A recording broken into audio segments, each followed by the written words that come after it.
Now, add it all up.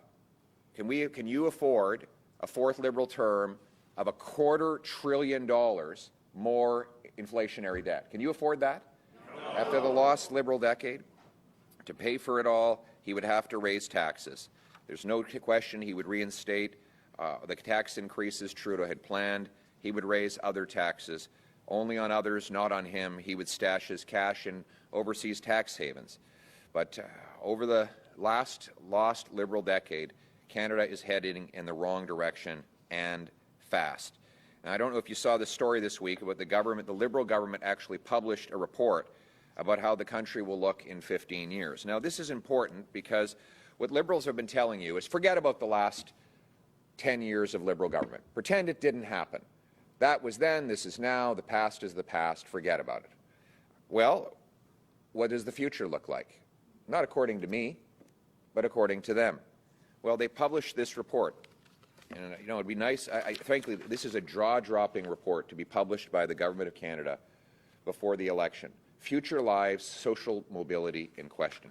And this is the Government of Canada's own report. If I had alleged the things in this report, the media would be attacking me as outlandish.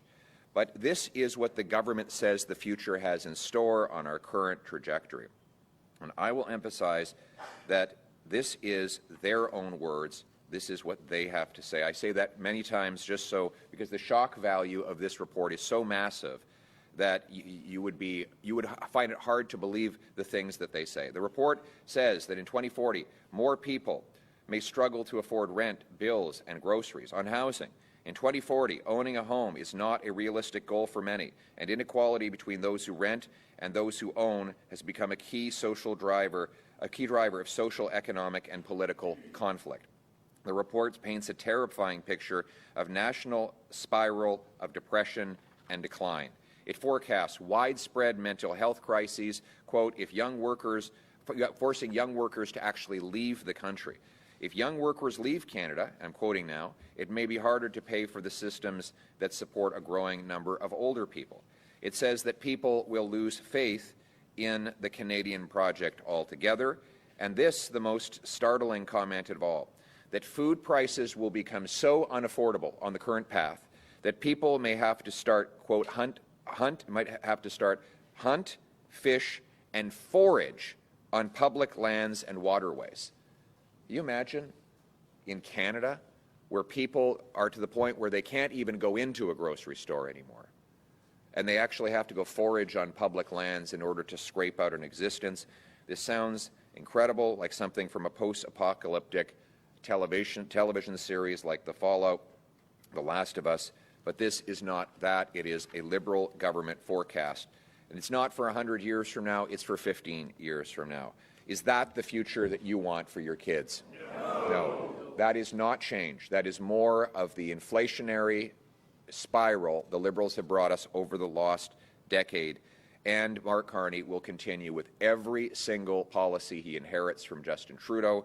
He might look different, he might use more different buzzwords, but it is exactly the same Liberal agenda. We cannot afford a fourth Liberal term.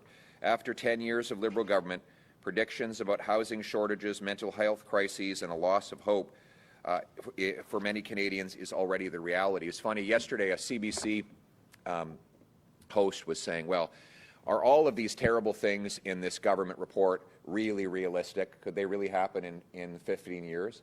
And to her credit, another journalist said, well, for a lot of Canadians, that's the way it is now.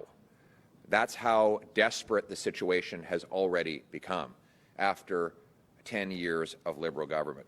So the choice in this election could not be clearer. A fourth term, Liberal term, with Mark Carney, whose plan is even more reckless and costly than Justin Trudeau's, or a new Conservative government that will cut waste and bureaucracy, bring down taxes, unleash home building and resource development so that Canadians can afford a good life on a safe street. That's the choice before us today.